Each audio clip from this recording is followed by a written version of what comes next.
Բարև ձեզ սիրելի հայրենակիցներ, ողջունում եմ ձեզ Գլենդելից։ Այսօր հոկտեմբերի 15-ն է 2025 թվական։ Կխոսենք աշխարհաքաղաքական, տարածաշրջանային, ներպետական ուշագրավ թեմաներից, որոնք կներկայացնեմ իմ մեկնաբանությամբ։ Սիրիայի անցումային շրջանի նախագահ Ահմեդ Աշ-Շարան պաշտոնական այցով ժամանել է Ռուսաստան։ Ալ-Շարան նախատեսում է հանդիպել Ռուսաստանի նախագահ Վլադիմիր Պուտինի հետ։ Կրեմլի մամուլի ծառայությունը հաստատել է, որ բանակցությունները տեղի կունենան այսօր Մոսկվայում։ Հանդիպման ժամանակ կողմերը նախատեսում են քննարկել Ռուսաստանի և Սիրիայի միջև հարաբերությունների զարգացումը քաղաքական, առևտրային, տնտեսական և մարդասիրական ոլորտներում։ Քննարկման թեմա կլինեն նաև Մերձավոր Արևելքում տեղի ունեցող զարգացումները, ինչպես ճեպազորույցի ժամանակ հավելել է Ռուսաստանի նախագահի մամուլի քարտուղար Դմիտրի Պեսկովը, օրակարգում է նաև Սիրիայում ռուսական ռազմաբազաների հարցը և լրացուցիչ ինֆորմացիա տարածեց, որ Մոսկվայում մեկնարկել է Պուտինի և Ահմեդ Աշ-Շարայի հանդիպումը։ Հիմա այդ հանդիպման արդյունքը մեզ համար էական չի, մեզ համար էական է զուտ հանդիպման փաստը։ Ինչու համար, որովհետև Սիրիայում, երբ որ այս հեղափոխական իրադարձություններն եղավ, պատերազմով եղավ իշխանափոխություն, հարցը նա չի, որ մենք շատ գոհ էինք Ասադի կառավարությունից ինչ գողլնելու բան կար, բայց ուրիշ էր հարցը, ինչպիսի ոգևորություն, Արևմուտքը ողջունեց, Եվրոպան առանձին, Ամերիկան առանձին, վայ, անգամ շատ բարձր գնահատեցին Թուրքիայի դերակատարությունը, որ հազիվ մեզ փրկեց Ռուսաստանի ճիրաններում գտնվող Սիրիայից։ Ինչքան ենք մենք այդ մասին խոսել, նրանք ովքեր իմ խոսքին հետևում են, կհիշեն, որ շատ լուրջ մտահոգություն եմ հայտնել, որ դրա հետ կապված այդպիսի լավատեսական տրամադրություններ կա Սիրիայի հետ կապված եւ դա շատ կարեւորում են Թուրքիայի դերակատարությունը։ Այն դեպքում, երբ որ ստացվում է, որ Թուրքիան միջամտել է ուրիշ պետության գործերին, բայց ասում են ոչինչ, թող միջամտի, մենակ Ռուսաստանից Սիրիան պոկի, այդ ժողովուրդ ջան։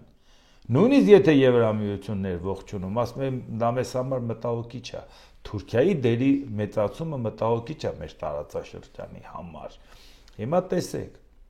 Սիրիայի նոր ղեկավարն եկավ, բա ինչ է անում։ Ասում է Ռուսաստանի հետ նորմալ հարաբերվենք։ Անգամ քննարկումը բազաները չհանի։ Ինչի Ռուսաստանը Մերձավոր Արևելքում գոյություն ունի։ Ռուսաստանի հենակետը մնացել է Սիրիան։ Հիմա դու որպես ինչ ես նրան սպանում, որ ինչ հարստուծի։ Չէ, պարզապես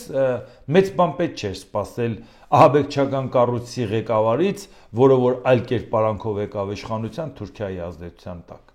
Նա դառավ Եվրոպայի գործընկերը, թե Ամերիկայի գործընկերը, ժողովուրդ ջան։ Բացարձակ։ Իհարկե կքննարկեն նաև Ասադին հանձնելու հարցը, Բաշար Ասադին, որ Ռուսաստանում է թաքնվում, ռուսները դա կորոշեն թանկ վաճառել կամ չտալ, դրա դիմաց ինչ-որ բան ուզեն կամ եթե պետք լինի տան, դա չի հարցը, բայց միևնույն է Ռուսաստանը Սիրիան ինքն է ձգտում գործընկերության Ռուսաստանի հետ։ Այսինքն իրանք առանց Ռուսաստանի չեն պատկերացնում այդ երկրի ապագան։ Սա է։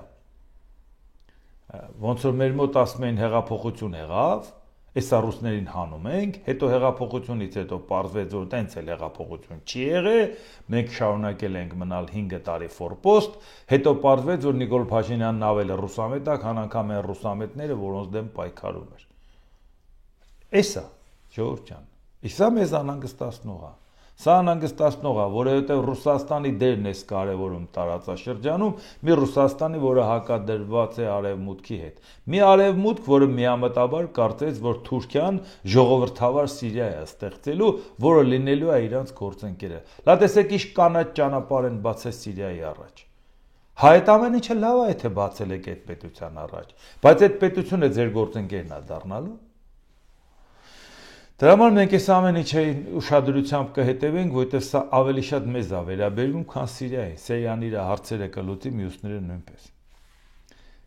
Կալիբր ԱԶ հաղորդում է. Ադրբեջանի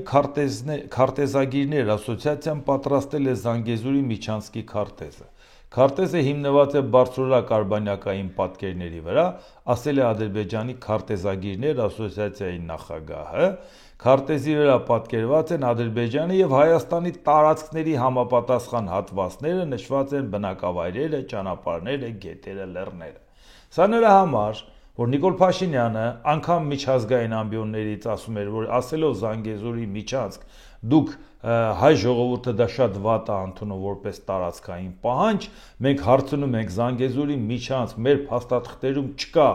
ինչու եք նման բան պնդում, քանի անգամ Ալիևին դիմել է, որից հետո կանգնեց ասեց Ժողովուրդ ջան, պարզել ենք, Զանգեզուրի միջանցք ասելով իրանք նկատի ունեն Ադրբեջանի տարածքում մի տարածքից մի տարածք գնալու անունը միջանցք են դրել։ Պատկերացնում եք Երևանից աշտարակ գնալու փողոցի անունը դնեին միջանցք։ Ավելի абսուրդ բան, նիկոլական абսուրդ, ավելի դժվար է պատկերացնել։ Բայց էդ էլ գլուխը քարը, համարենք, որ դա այդպես է, իրանք իրանց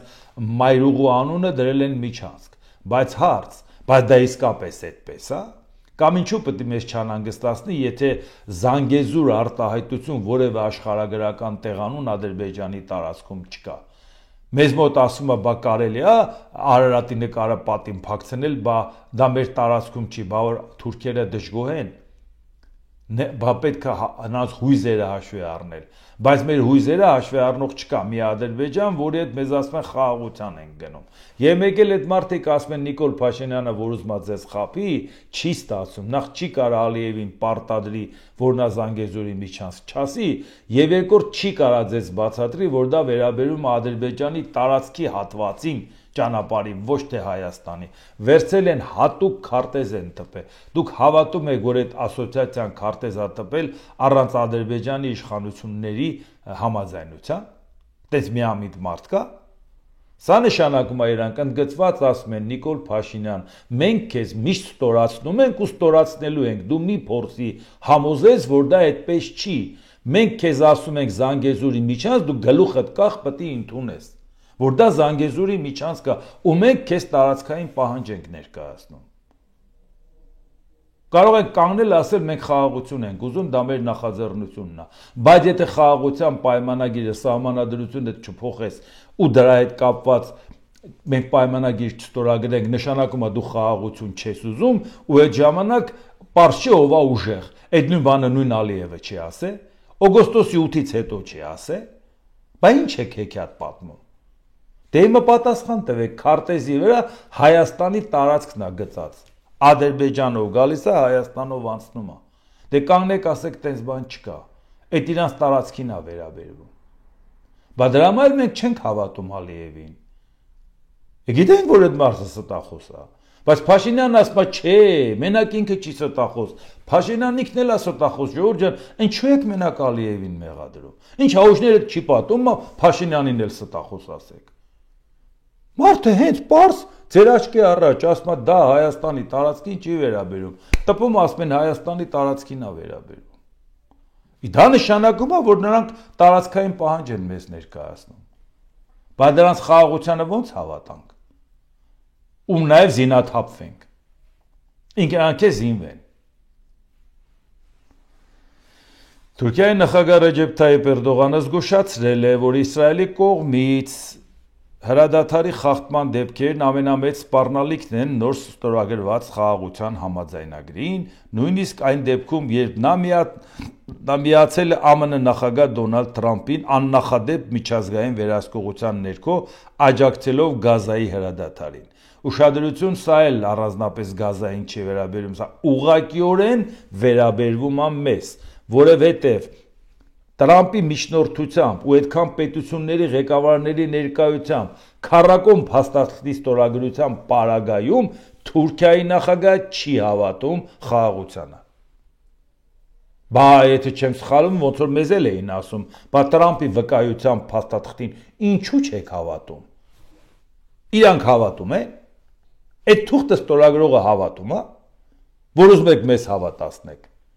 Հա, մենք վատն ենք, հա, ճիշտ է, մենք համերգ չենք գնում։ Մոռացել է, թմրանյութ էլ չենք օգտագործում, ախր համ թմրանյութ չեք օգտագործում, համ համերգ չեք գնում, դրա համար սենց չար եք էլի, չար, շատ չար եք էլի, դրա համար սենց անընդհատ քննադատում եք իշխանությանը։ Լսեք Էրդողանին ինչ է ասում Գազայի հետ կապված, հասկանաք ինչ է նշանակում Տրամպի միջնորդությունը Հայաստանում։ Իսրայելի կողմից հրադադարի խախտումների ցուցանիշները շատ վատ են։ Այս իրավիճակը մեզ ստիպում է ավելի զգուշավոր լինել։ Եգիպտոսի խաղաղության գագաթնաժողովից վերադառնալիս նախագահական ինքնաթիռում լրագրողներին ասել է Էրդողանը. «Գնացել է այնտեղ, հանդիպել է Եգիպտոս, հետ գալուց ասում է այսքան բանը»։ Այս նախազգուշացումը հնչում է մի քանի ժամ անց այն բանից, երբ Էրդողանը քառակողմ հռչակագիր էր ստորագրել Թրամփի, Եգիպտոսի նախագահ Աբդել Ֆաթահ ալ-Սիսիի և Քաթարի էմիր Շեյխ Թամիմ բին Համադ ալ-Թանիի հետ, որով ստեղծվել է այն, ինչ նա անվանել է աննախադեպ միջազգային պաշտպանության մեխանիզմ՝ կանխելու համար Գազայի հատվածի վրա Իսրայելի հարձակումների վերահսկողությունը։ Շարունակում է Էրդողանը. «Այս համաձայնագիրը որպես պաղեստինյան հարցը լուծող փաստաթուղթ դիտարկելը սխալ կլինի»։ Այս համաձայնագիրը ըստ էության հրադադարի պայմանավորվածություն է, պարզաբանել է Էրդողանը։ Քանի անգամ ենք ասել, որ Հայաստանի փաստաթուղթը, որի վկայությամբ Դոնալդ Տրամփի, անվտանգային ոչ մի կոմպոնենտ նրա մեջ չկա։ Բացի այն, որ այդ փաստաթուղթը ընդամենը նախաստորագրված է, ընդամենը ֆիքսվել է այն, ինչ որ մարտ ամսին ձեռք էր բերվել պայմանավորվածությունների տեսքով, ոչ ավելին։ Չկա ոչ ժամկետներ, ոչ միջազգային երաշխիքներ, ոչ որևէ պարտավորություններ։ Սա է, իսկ մեզ ասում են խաղաղություն ենք բերել։ Բա մեկ ուրիշ փաստաթուղթ, ասեն ճոխ ոնց որ հիմա Եգիպտոսում նշեցին Գազայում զինադադարը, այդտեն ճոխ էր Վաշինգտոնի հանդիպումը, չէ, շատ ավելի համեստ էր։ Այն աշճանի համեստ, որ କି Դոնալդ Տրամփը միջև հիմա Հայաստան Ալբանիա է ասում, Նիկոլ Փաշինյանն էլ այնտեղն է։ Մեկ էլ ասում է Ալիևին, ասում է ուր է, մյուսն ուր է, քո ընկերն ուր է։ Չգիտի այդ ով է այդ իր անգերը, Փաշինյանն էլ մոտենում է, ասում է ես եմ Հայաստանի վարչապետը, ասում է հա դու ես Բալիկ ջան, հա։ Էտա չէ,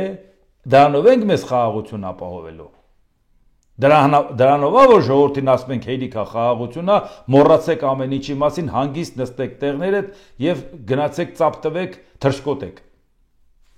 Խնդրեմ։ Բա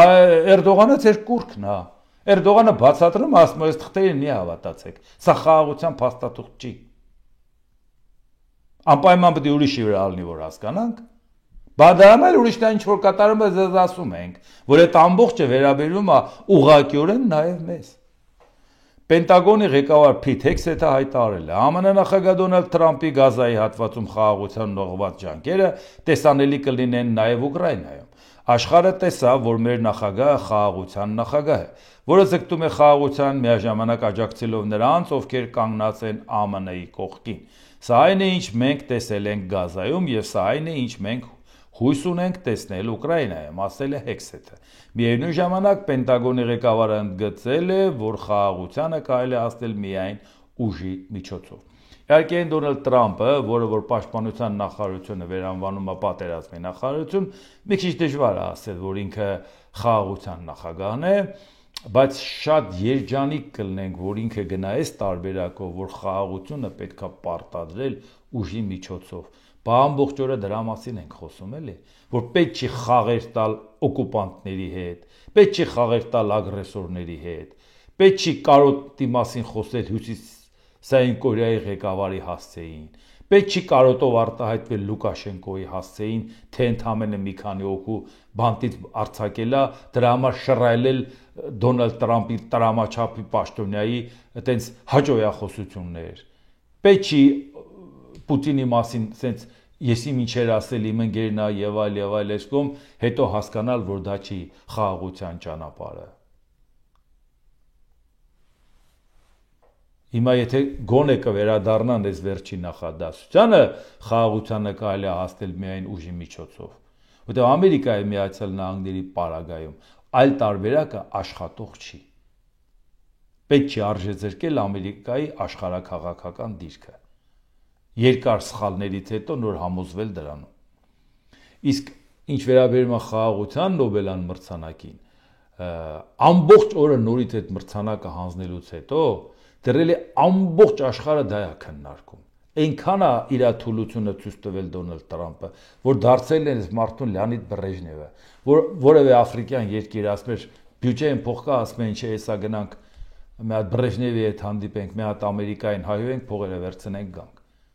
Մի հատ նկարում էին, ցույց էին տալիս, այդ նկարը մի քանի միլիարդ դոլար է, ժողովուրդ։ Պատկերացնում եք ինչ ֆոտո էր, չէ, վիդեո էլ կար իհարկե, ռեպորտաժ էր գնում։ Այդ ռեպորտաժում, որտեղ աֆրիկյան մի հատ ես իմով գնում մի հատ Ամերիկայի մասին խոսում էր, ծիծաղում էր կողքի նստած պաշտոնյայի վրա, փողերը վերցնում գալիս էր։ Որտեղ թուլությունը հաշվել էին։ Որ այդ մարդու համար, եթե ուզում ես փող ստանաս, պետք է մի հատ գնաս Ամերիկայի մասին մի բան ասես։ Ասում են ինչ խնդրեմ էր որ։ Բայց այդ նույն երկրները լավ էլ Ամերիկայի հետ աշխատում էին, որտեղ իրանց ուրիշ տեղից էր փող պետք։ Իսկ փող ավելի շատ Ամերիկայում կար։ Հիմա շատ ցավալի է, որ այսօր նորից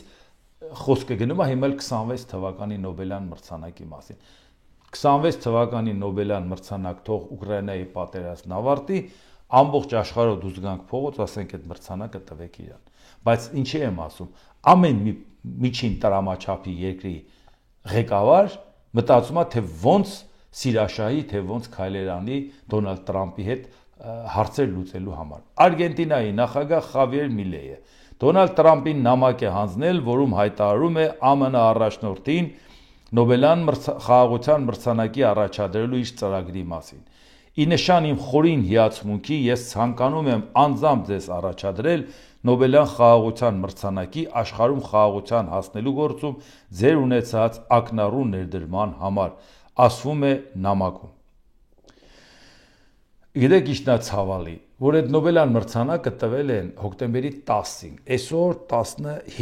5 օր անց է, չէ՞։ Աշխարհում քանի մարդ է հիշում են Վենեսուելայի Աչունիկի անուն ազգանունը, որը Նոբելյան մրցանակ էր ստացել։ Ստացավ, պրծավ, ժողովուրդ ջան։ Վերջ։ Քանի հոգու մասին եք հիմա հիշում, թե որը քիմիայից ստացավ, որը տնտեսագիտությունից ստացավ։ Ասվեց, գնաց, վերջ։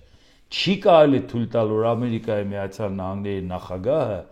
նախանձի են Աչունիկին, ասի ոնց են Աչունիկին տվեցին, ինչ չտվեցին, գոնե ինձ էլ 2026 թվականին տանք։ Ախր սաղ աշխարհը սպասում է քո քայլերին։ Նոր աշխարհակարգի քո քայլերին, նա ձեր ցավը տանեմ, այսուր ենք ընկե։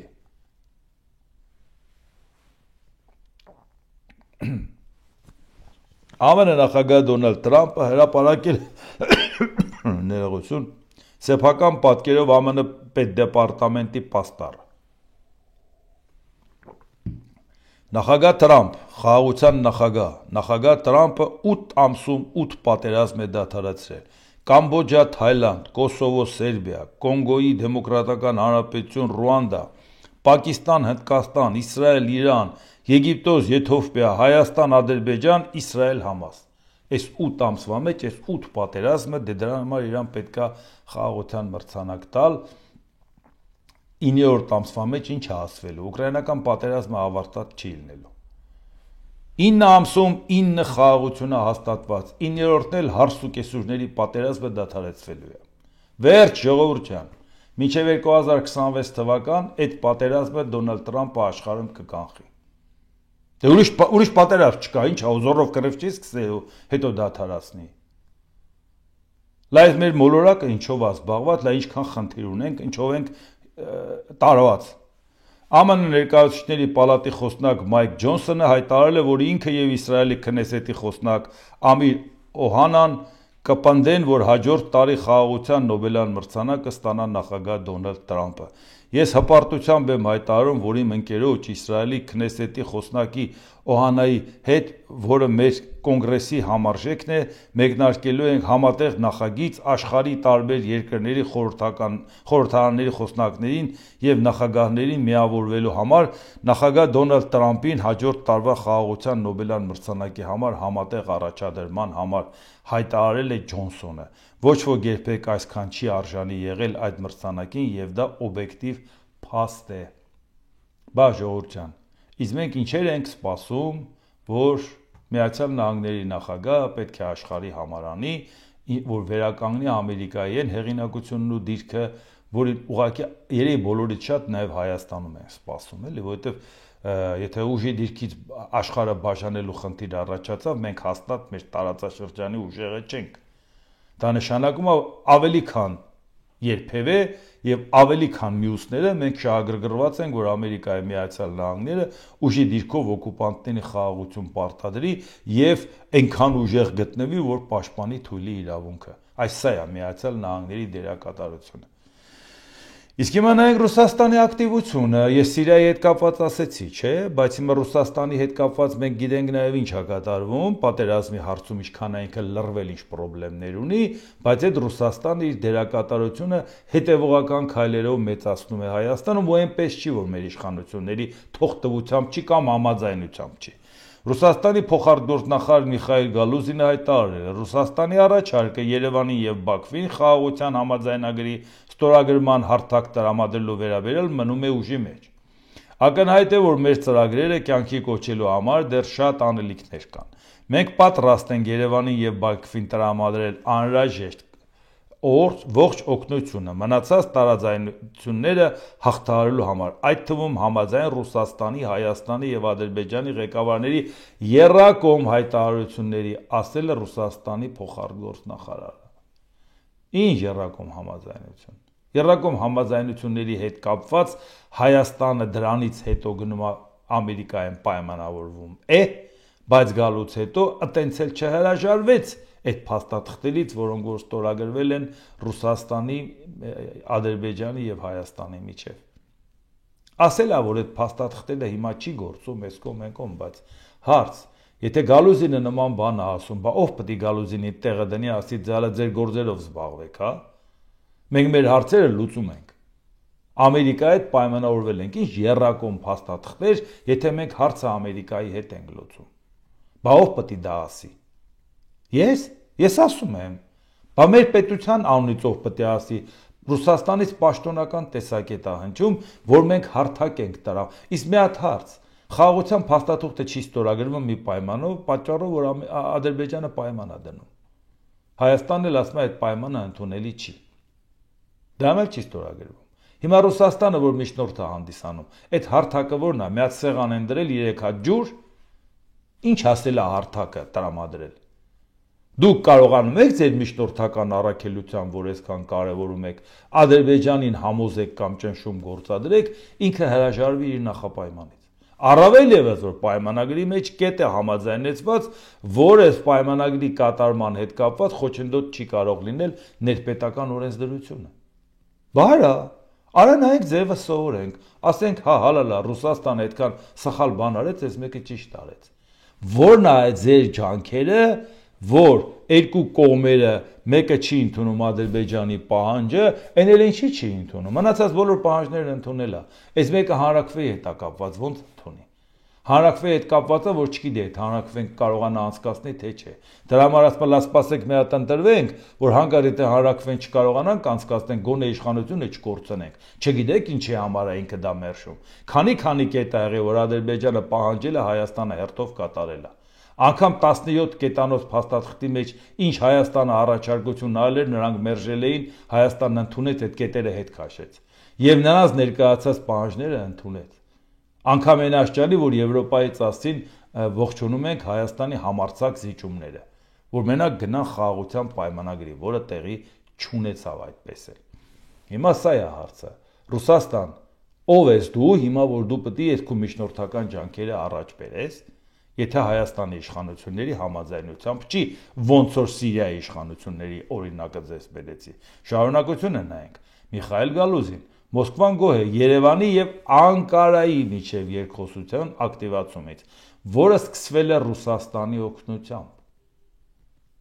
Բա ասում են տարածաշրջանի հարցերը պետք է տարածաշրջանի երկրները լուծեն։ Բա պետք է գնանք Էրդողանի մոտ աննախադեպ հանդիպում ունենանք։ Այնքան կարևոր հանդիպում, որ հաջորդ օրը Էրդողանը Հայաստանին դատապարտող փաստաթղթի տակ ստորագրի։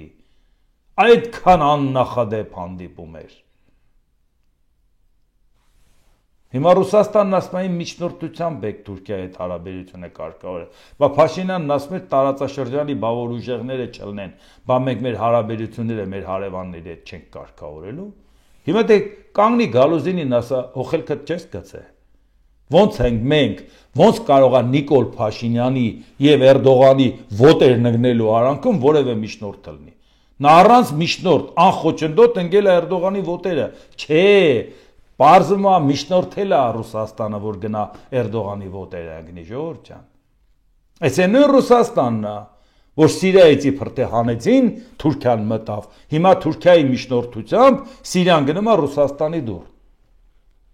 Այս նույն Թուրքիայի հետ կապված Հայաստանն է նույն խաղերը տալի Ռուսաստանի հետ կապված։ Հիմա սպասենք, տեսնենք մեր իշխանություններից ով է ասելու, ոնց թե Թուրքիայի հետ հարաբերությունը դուք եք կարգավորել։ Ռուսաստանի փոխարտգործնախարարը հիշեցրել է, որ հայ-թուրքական բանակցությունների առաջի փուլը տեղի ունեցել Մոսկվայում 2022 թվականի հունվարին։ Մենք աջակցում ենք կողմերի արագ հաշտեցմանը եւ պատրաստ ենք շարունակել աջակցել այս ուղղությամբ մեր հայ եւ թուրք գործընկերների ջանքերին, նշել է Գալուզինը։ Հուսանք, որ Հայաստանի արտգործնախարարությունից Գալուզինին կասեն, դու չես կարա մեր արանքը մտնես կամ միջնորդես մեր ու Թուրքիայի միջև։ Նիկոլ Փաշինյանը իր կորած պապին քթել է իդեմս Էրդողանի։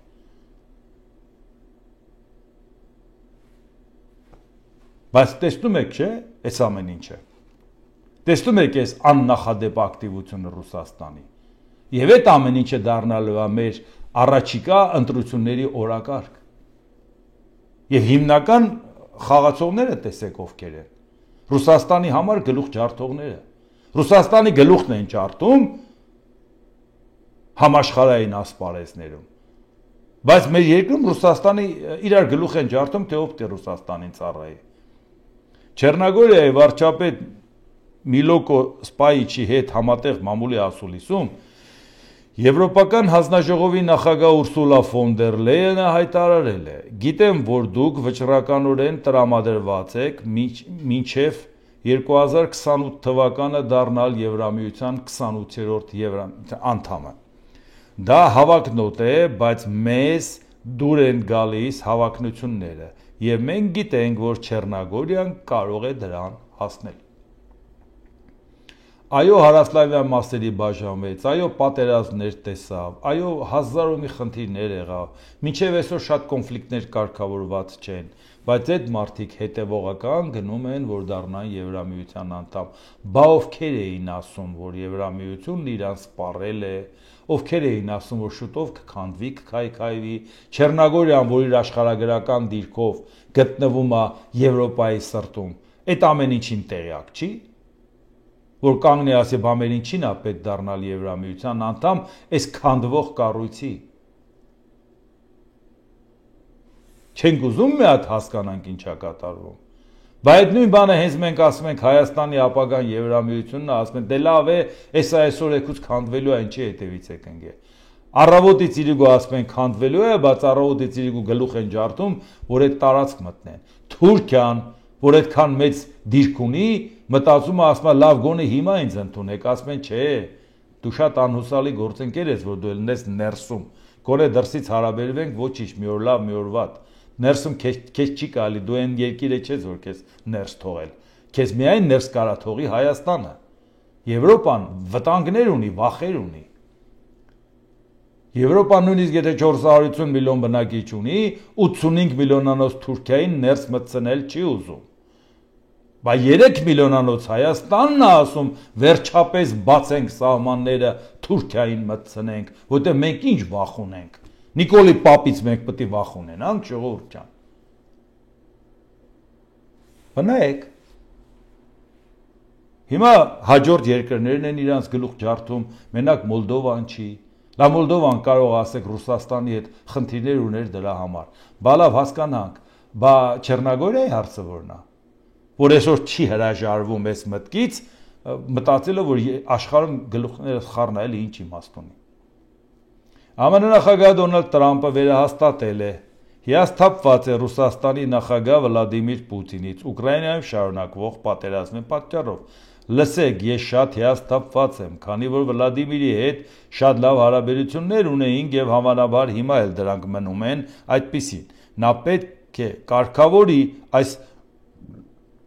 պատերազմը։ Գիտեք, հենց հիմա Ռուսաստանում մարդիկ երկար հերթեր են կանգնում բենզինի համար։ Նրա տնտեսությունը կարող է հանկարծակի փլուզվել, ասել է Տրամպը։ ԱՄՆ նախագահը նշել է, որ չգիտի,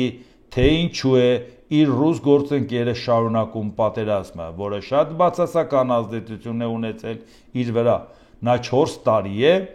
ինչ պատերազմ է մղում, որը պետք է ավարտվեր 1 շաբաթում։ Նա կորցրել է 1.5 միլիոն զինվոր։ Թրամփը կարծում է, որ հակամարտության շարունակությունը Պուտինին ներկայացնում է շատ վատ լույսի ներքո։ Նա կարող էր դրան վերջ դնել, կարող էր այն արագ ավարտել, հավելել է ԱՄՆ նախագահը։ Տեսնում եք հռետորաբանությունը ոնց է փոխվել Դոնալդ Տրամփի։ Տեսնում եք նա մեղադրում է Ռուսաստանին 1.5 միլիոն զոհերի, որի տնտեսությունը փլուզում է, որ հիմա արդեն հերթեր են կանգնում բենզինի։ Շատ հարցեր, որ Ռուսաստանը շատ խայտարակ վիճակի մեջ է, բայց նույն Դոնալդ Տրամփին նույն հատուկ ծառայությունները մի քանի ամիս առաջ կամ թեկուզ մի ամիս առաջ այս նույն բաները չէին զեկուցում, որ ինչա կատարվում Ռուսաստանում։ Բա մենք չենք հիշում, թե ինչ ձևի էր ագրեսիվ ձևով Զելենսկուն ասում, որ դու պարտվել ես, ոչ մի հաղթատուղ չունես, ոչ մի խաղաքարտ չկա քո ձեռը։ Ոնց ես դու ուզում հաղթես քեզանից այդքան հզոր պետությանը։ Դու չգիտես, որ նա միջուկային պետություն է, բոլորը չհիշացնենք, ամբողջ աշխարհը գիտի։ Եվ նույնիսկ Ամերիկայի Միացյալ Նահանգների բնակիչները շատ վատ տարան Դոնալդ Տրամփի այդ հայտարարությունները եւ իրանց համակրանքը հսկայական չափով դեպի Զելենսկին էր, որը համառորեն կարողացավ դիմանալ, դիմադրել եւ իր շահերը պետության առաջ տանել։ Իսկ հիմա բան փոխվեց, չէ՞։ Դրա համար ավելին ենք սպասում, որ հենց այս ամեն ինչը կյանքի կոչվի։ Դուք արդեն հասկանում եք, որ Ռուսաստանը հաղթելու շանս չունի։ Դուք արդեն հասկանում եք, եթե Ռուսաստանը երկարեց ձգեց պատերազմը, դա հանգեցնելու է քայքայման, քանդվելու է այնպես, ինչպես Խորհրդային Միությունը։ Դա մի բարդ բան չի հասկանալու համար։ Ու դա բացարձակ կապ չունի, թե քանի կիլոմետր առաջ գնացել Ռուսաստանը կամ որտեղից է Ուկրաինան նրան դուրս շպրտել։ Չի կարող այս պատերազմը Ռուսաստանը հաղթել, ուղղակի չի կարող։ Այս ինչքան էլ որ Դոնալդ Տրամփը ցկեց անցյալ տարվա իր քարոզարշավի ընթացքում, հույսեր արթնացրեց Պուտինի մոտ, ավելի մեծ վատություն արեց։ Պուտինն ավելի շուտ կհրաժարվեր շարունակել պատերազմը, եթե իմանար Միացյալ Նահանգների նախագահը գալու է դեմոկրատներին մեղադրի, ասի ձեր թուլության պատճառով եղավ այդ պատերազմը, ես ելնեի, չեր ելնի, դե հիմա տեսեք ինչ եմ անելու։ Բայց ինքը ասեց ձեր թուլության պատճառով է, ես ելնեի, չեր ելնի, բայց ես ուզում եմ գամ ու թույլ կողմին պարտադրեմ խաղաղություն։ Այդ ասողի ասածը չէր բռնում։ Հիմա բարեբախտաբար ոնց որ վերադառնում ենք այն վիճակին, որ դա կարող է բերի այդ պատերազմի ավարտին ու արդարաբար կարող է ինքը իր խաղաղության Նոբելյան մրցանակը ստանա։ Եվ պատահական չի, որ ՆԱՏՕ-ի գլխավոր քարտուղար Մարկ Ռյուտեն ինչ է ասում։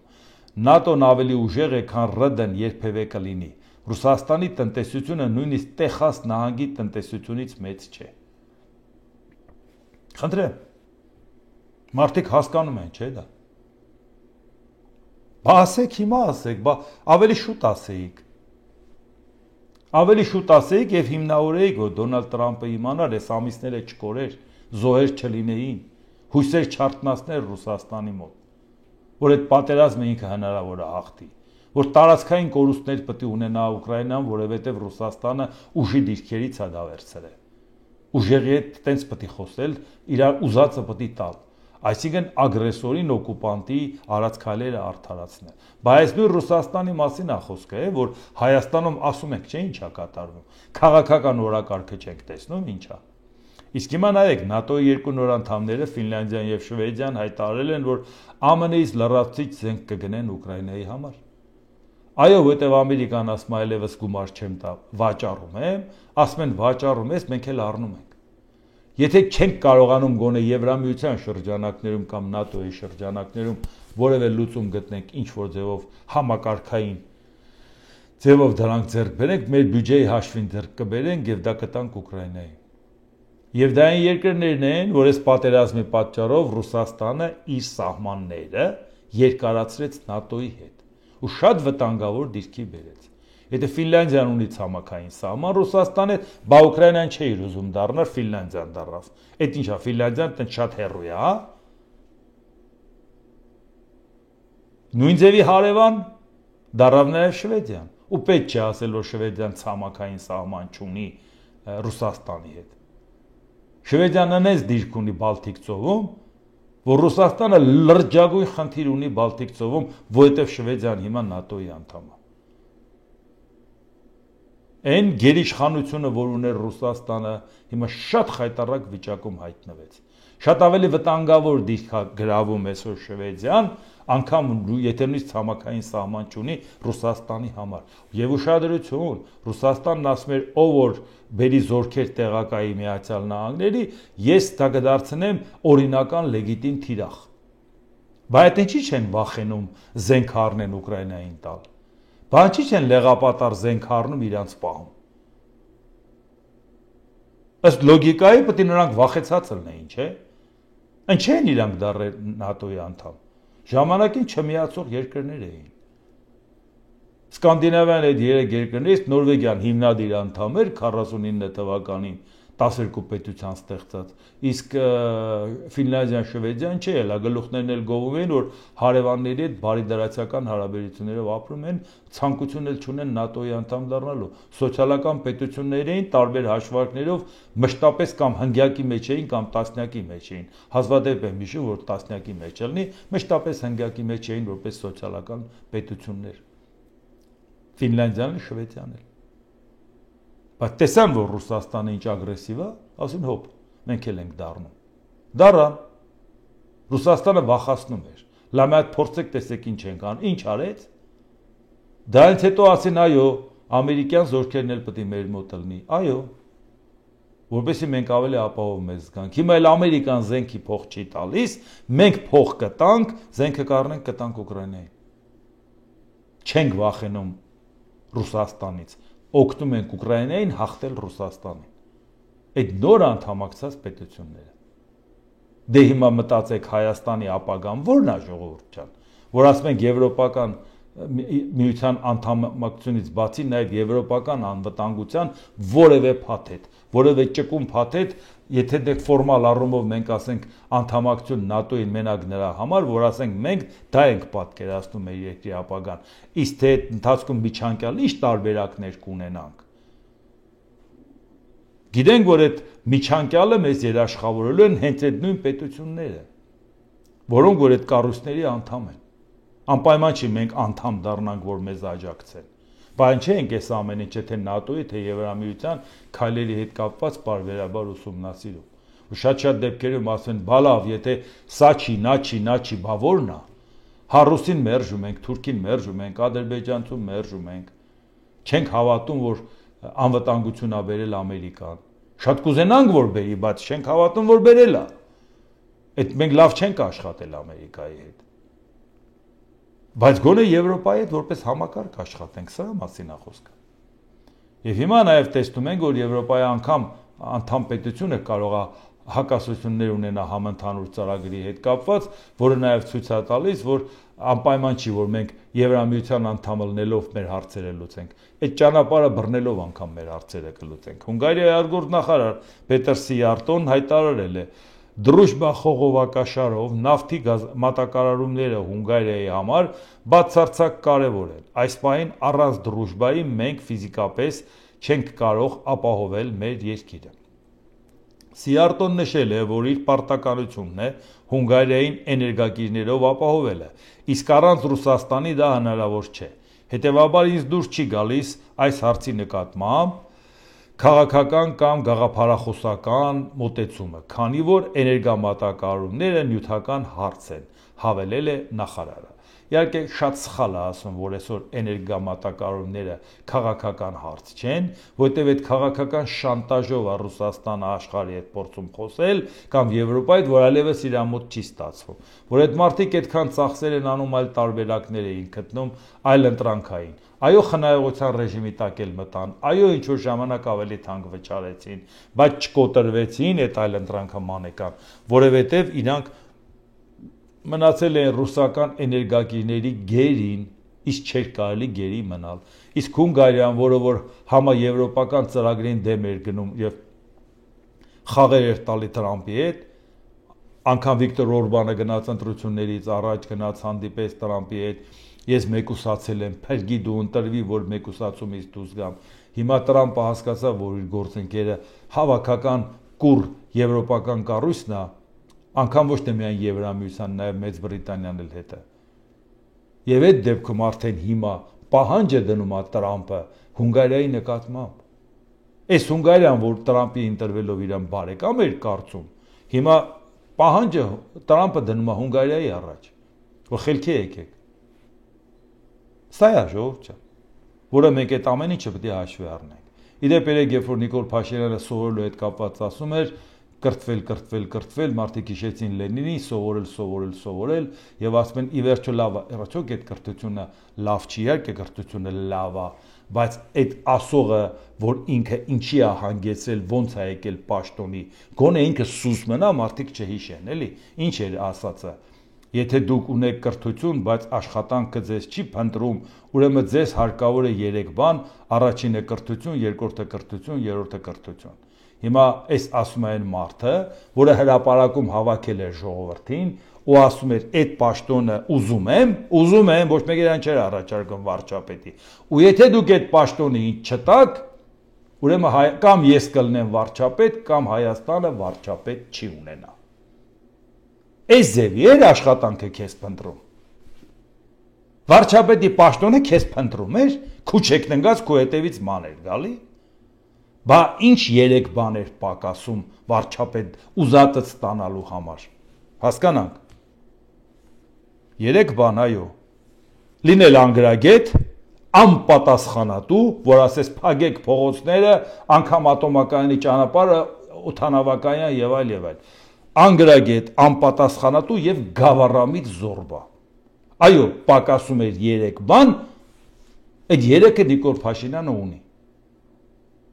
Եվ դրա համար ինքը վերցրեց մի բան, որին ինքը բացարձակ չի համապատասխանում, ոչ թե ժամանակ չէր համապատասխանում, 7 տարի աշխատելուց հետո չի համապատասխանում, 70 տարի էլ աշխատի, այդ աթոռից վեր կենա, պետք է ասեն, այս պատահական մարդը, ոնց էր 70 տարի վարչապետ աշխատում։ Նա միևնույնն է մնալու է պատահական մարդ, ժողովուրդ ջան։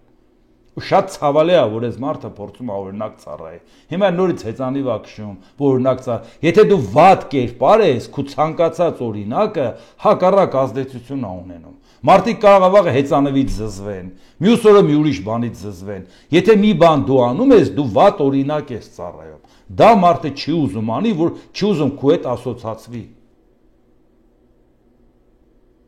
Դե հիմա պատկերացնեք, թե ինչքան անելիք ունենք առաջիկայում ժողովուրդ ջան, այս աշխարհաքաղաքական տարածաշրջանային եւ ներպետական իրավիճակներում այս վիճակից դուրս գալու ուղղությամբ քայլերի համար։